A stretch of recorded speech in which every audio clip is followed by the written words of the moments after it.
নমস্কার আমার প্রিয় দেশবাসী।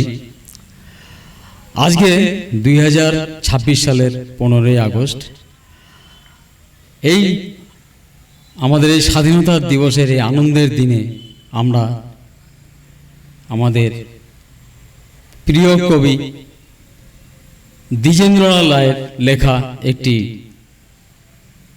দেশাত্মবোধক গানের মাধ্যমে এই অনুষ্ঠানটা আমরা শুরু করতে যাচ্ছি। শ্রোতামণ্ডলী, আমরা আমাদের দেশের স্বাধীনতা দিবসের কথা জানার জন্যই এই সান্ধ্যকালীন অনুষ্ঠানটির আয়োজন করেছি। আসুন আমার প্রিয় দেশবাসী, 15ই আগস্টের এই সুখের দিনে দুঃখের সেই দিনগুলোর কথাও আমরা জানি, শুনি, আর সুখে দুঃখে আনন্দের আবেগে ভেসে যাই। ভারতের পরাধীনতার কথাগুলো আমাদের সকলের জানা উচিত। এগুলো না জানলে আমাদের শিশু, কিশোর, কিশোরী, তরুণ তরুণী, যুবক যুবতীদের মনে কিছু করার জন্য শক্তি তৈরি হবে না।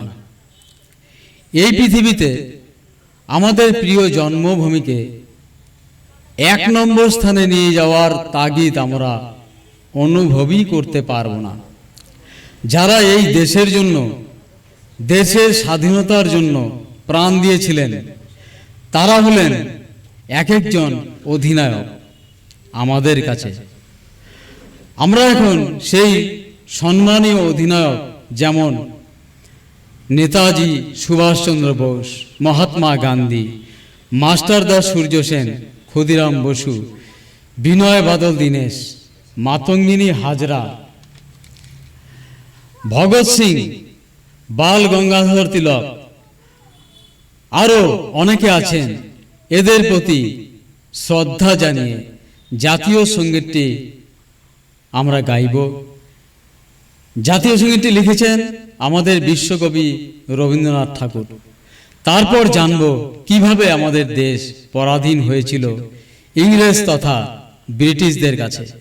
চলুন তবে শুরু করা যাক আমাদের জাতীয় সঙ্গীত। জনগণ মন অধিনায়ক জয় হে ভারত ভাগ্য বিধাতা, পাঞ্জাব সিন্ধু গুজরাট মারাঠা দ্রাবিড় উৎকল বঙ্গ, বিন্ধ্য হিমাচল যমুনা গঙ্গা উচ্ছল জলধি তরঙ্গ, তব শুভ নামে জাগে তব শুভ আশিস মাগে, গাহে তব জয় গাথা, জনগণ মঙ্গলদায়ক জয় হে ভারত ভাগ্য বিধাতা, জয় হে জয় হে জয় হে জয় জয় জয় জয় হে। জাতীয় সঙ্গীতটি হয়ে গেল। আমরা এবার জানব কিভাবে ভারতবর্ষ পরাধীন হয়েছিল। প্রিয় দেশবাসী, আমরা সবাই জানি আমাদের এই দেশ বিভিন্ন সম্পদে সর্বদাই সমৃদ্ধ। ইতিহাসের কাল থেকে, অতীতকাল থেকে আজও অবধি সমৃদ্ধ। আমাদের দেশের বিভিন্ন জিনিস অতীতকাল থেকেই পৃথিবীর বিভিন্ন প্রান্তে বিক্রি হতো, যা এখনো হয়। তার মধ্যে ইউরোপ মহাদেশে ভারতবর্ষ থেকে যেত ভারতীয় মশলা, আর এখান থেকেই ঘটনার সূত্রপাত। ইউরোপে ভারত থেকে মশলা পৌঁছত আরব দেশ, তারপর তুরস্ক দেশ হয়ে ইটালি হয়ে ইউরোপে ঢুকত। তো ভারতীয় মশলা ওখানকার খুব প্রিয় একটা আইটেম, যেটার জন্য ওরা অনেক মূল্য ব্যয় করে এবং সেটা ব্যবহার করে। তো অতীতকালে মানে এমন একটা সময় আসে মানে এই তুরস্কের লোকেরা আরবদেরকে ভারতীয় মশলা নিয়ে ইউরোপে ঢুকতে দিচ্ছিল না, আটকে দেয় তারা। ওদের ট্যাক্স লাগে অনেক বেশি, যেটা ইউরোপের লোকেরা দিতে অস্বীকার করছিল। তারপরে ছোট মোটো কিছু যুদ্ধ হয়, কিন্তু তুরস্কের সঙ্গে তারা পেরে ওঠেনি। তখন ইউরোপের লোকেরা একটা পরিকল্পনা করে যে সমুদ্র পথে অন্য কোনোভাবে সরাসরি ভারতে পৌঁছানো যায় কি না। তারা সেইভাবে চিন্তা ভাবনা শুরু করে। তো ইউরোপের লোক জ্ঞানে বিজ্ঞানে অনেক উন্নত, তা এইভাবে ওরা চিন্তা করতে করতে বের করে যে পৃথিবীটা হচ্ছে গোল। তো পৃথিবী যদি গোল হয় তাহলে যেদিক দিয়ে হয় ঘুরতে ঘুরতে তো ভারতে পৌঁছানো যাবে। তুরস্ক আর আরবের পথটা ওরা ব্যবহার করা ছেড়ে দিতে চাচ্ছিল। তখন গ্যালিলিও নামে একজন বিজ্ঞানী, উনি প্রমাণই করে দিলেন যে পৃথিবী গোল। কারণ সেই সময় ওটা নিয়ে ধোঁয়াশা ছিল, কিন্তু উনি প্রমাণ করে দিলেন। তারপরে ইংরেজ নাবিকরা ওরা বেরিয়ে পড়ে জাহাজ নিয়ে সমুদ্র পথে আফ্রিকার পশ্চিম প্রান্ত দিয়ে রওনা হয়ে উত্তমাশা অন্তরে ঘুরে ওরা এসে ভারতে পৌঁছায়। সেটা আমি বললাম খুব সহজে, কিন্তু সেই সময় তো ব্যাপারটা সহজ ছিল না। যাই হোক, পৌঁছানোর পর ওরা ভারতের লোকজন, পরিবেশ, মশলার দাম, আরও কী কী পাওয়া যায় সেগুলো সমস্ত রিপোর্ট নিয়ে আর কিছু মশলা কিনে ফিরে যায় ইউরোপে। গিয়ে ওরা কিন্তু মানে এই যে ব্যাপক সম্পদের সন্ধান ওরা পেল, সেটা পাওয়ার জন্য পাগলের মতো হয়ে গেল। এইবার রাজার পক্ষ থেকে তারা এখানে ব্যবসায়ীদেরকে পাঠায়, যাতে ভারত দেশটাকে ধীরে ধীরে উপনিবেশে পরিণত করা যায়, এরকম প্রোগ্রাম তাদের। তো কয়েকবার যাতায়াত করার পরে আস্তে আস্তে কোন সাইড থেকে মানে ঢুকবে ভারতে সেটা খুঁজতে লাগলো। কখনো কালিকট বন্দর দিয়ে, কখনো গোয়া দিয়ে ওরা ঢোকার চেষ্টা করে, কিন্তু ওদিকে সুবিধা করতে পারেনি। তারপরে ভারতের এই পাশে পূর্ব দিকে চলে আসে আমাদের এই বাংলার আমাদের যে কলকাতা বন্দর, সেখানে এসে উপস্থিত হয়। সেখান থেকে দেখে লক্ষ্য করে ওরা যে না, এই জায়গাটা দিয়ে ঢুকতে পারবে, সহজ হবে। কারণ বাঙালিরা সেরকম যোদ্ধাও না, কর্কশ লোকও না, মিশুকি। তাই এদিকে সুযোগ নিয়ে শুরু করে এইখান থেকেই পরিকল্পনা। নরম জায়গা দিয়ে সুবিধা আর কি সবারই, বাঙালিরা তো নরম জাতি না। তারপরে লক্ষ্য করে যে এখানে রাজা হচ্ছে মুসলিম, এই যে আমাদের সিরাজদৌল্লা। তারপরে সেখানে এসে ওরা ফাঁদ পাতে, সেই ফাঁদে পা দেয় সিরাজদৌল্লার কাকা মির্জাফর। ইংরেজরা টোপ দিয়েছিল যে সিরাজদৌল্লাকে সরাই দিয়ে তারা আর কি ইংরেজরা এই মির্জাফরকে রাজা সিংহাসনে বসাবে। সেটা ওটা আস্তে আস্তে আপনারা জানেন, ইতিহাস আপনারা কিছুটা জানেন। এইবার ওরা বাংলা, বিহার, উড়িষ্যাকে মানে ক্যাপচার করে নেয়। তারপরে আস্তে আস্তে দিল্লির দিকে ভাবনা আসে। এইভাবে ওরা কি করে, আমাদের দেশটাকে দখল করে নেয়। আর শুরু হয় অত্যাচার। নীল চাষের কথা আপনারা জানেন, নীল বিদ্রোহ হয়েছিল। ওই সব ভারতীয় কৃষকদের দিয়ে দিত টাকা পয়সা, ওটাকে বলা হতো দাদন, এবং তার ভিত্তিতে তারা নীলটা সংগ্রহ করত। তো যাই হোক, এই করে করে ভারতীয়রা অত্যাচারিত হচ্ছিল। আর এখানকার মশলা তো যাচ্ছিল ইউরোপে। এইবার মানে 100 বছর, প্রায় 100 বছর পরে, মানে প্রথম সিরাজদৌল্লার সঙ্গে যে যুদ্ধটা হয়েছিল 1757 খ্রিস্টাব্দে, তার 100 বছর পরে 1857 খ্রিস্টাব্দে হয় সিপাহী বিদ্রোহ। তো সেই সময় বেঁচে ছিলেন এই যে আমাদের প্রিয় সাহিত্যিক বঙ্কিমচন্দ্র চট্টোপাধ্যায়। তিনি আমাদের দেশমাতৃকার মানে দেশাত্মবোধক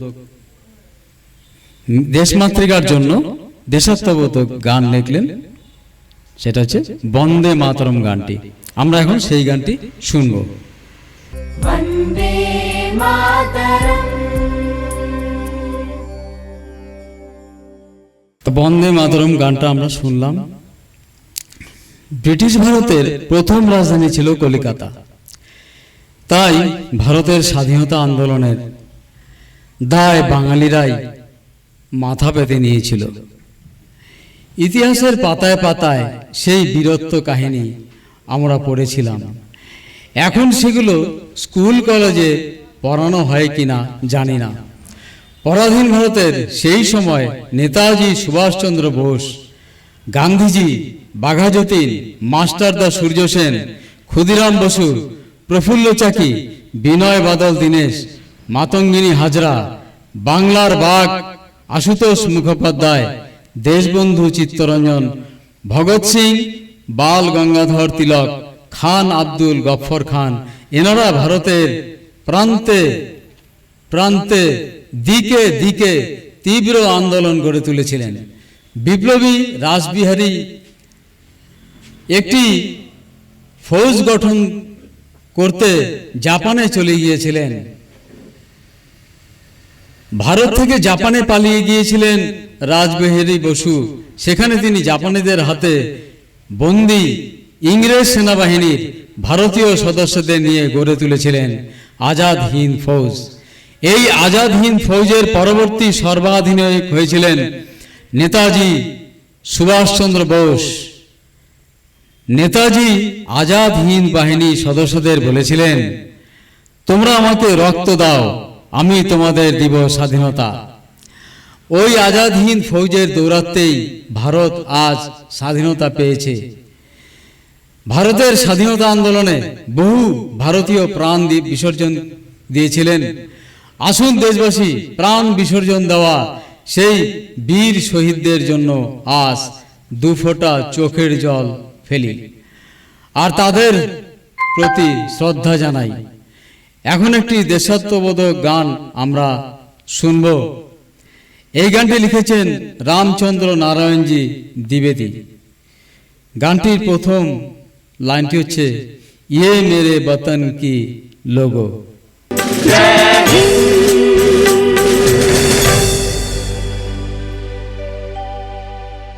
আচ্ছা, আমরা লতা মঙ্গেশকরের কণ্ঠে দেশাত্মবোধক এই গানটা শুনলাম। এখন আমাদের এখানে আসছেন কুচবিহারের বিখ্যাত গায়ক সুমন দেবনাথ। তিনি কয়েকটি গান আপনাদের শোনাবেন।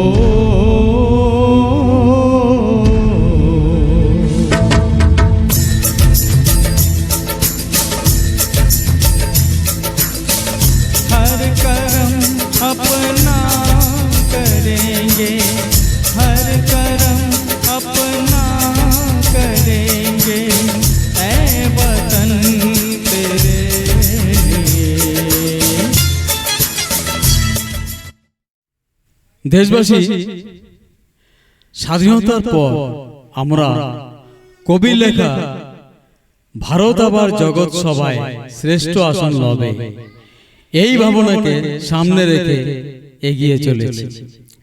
এই শতাব্দীর শেষ লগ্নে আমরা পৃথিবীর শ্রেষ্ঠ তথা শক্তিশালী জাতিতে পরিণত হব। এই ভাবনা শুধু মনে মনে পালন করলেই হবে না, তার জন্য কাজ করতে হবে। সেই কাজ চলছে আর আমরা এগিয়ে যাচ্ছি একটু একটু করে। আমার মনে পড়ে যাচ্ছে একটি বাংলা সিনেমার গান। গানের প্রথম কথাটা ছিল, এই ছোট্ট ছোট্ট পায়ে চলতে চলতে ঠিক পৌঁছে যাব। এই প্রতিজ্ঞা পূরণ করতে হলে আমাদের অতি মনোযোগ দিয়ে পড়াশোনা করে শিক্ষিত হতে হবে। সরকারের উচিত শিক্ষা ব্যবস্থাকে ঢেলে সাজানো। আশা করি সরকার তাদের দায়িত্ব সঠিকভাবেই পালন করবেন। অনেক আশা আকাঙ্ক্ষা নিয়ে উজ্জ্বল ভবিষ্যৎ গড়ার প্রতিজ্ঞা নিয়ে সকল দেশবাসীর সুস্থতা কামনা করে আমাদের অনুষ্ঠান আজ এখানেই সমাপ্ত ঘোষণা করা হচ্ছে। নমস্কার, ভালো থাকবেন সকলে, ধন্যবাদ। আর যারা যারা আমাদের এই অনুষ্ঠান মানে আরো যেগুলো ভিডিও আমরা করব, সেগুলো যদি আপনাদের ভালো লাগে, সেগুলো যদি আবার আপনারা শুনতে চান, দেখতে চান, তাহলে দয়া করে চ্যানেলটি সাবস্ক্রাইব করে রাখবেন আর শেয়ার, লাইক এগুলো করবেন।